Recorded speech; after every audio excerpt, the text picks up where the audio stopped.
Bwana, juzi kati niko TikTok na peruzi nikaja kukutana na bwana mmoja anaelezea kwamba kuna vitu ambavyo watoto wa kiume sisi tunaishi magetoni, makapela au mabachela hatutaki kufanya.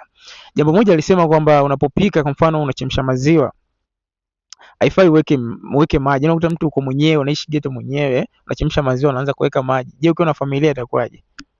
Lakini kitu kingine jamaa alisema kwamba ni kupika, unapika labda mboga, samaki, nyama, afu unaweka michuzi mingi na unaishi mwenyewe ghetto.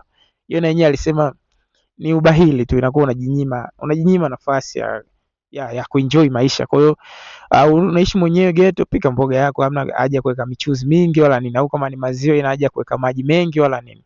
Lakini mwenyewe naongezea hapo, hii ni bro to bro code, watoto wa kiume sasa.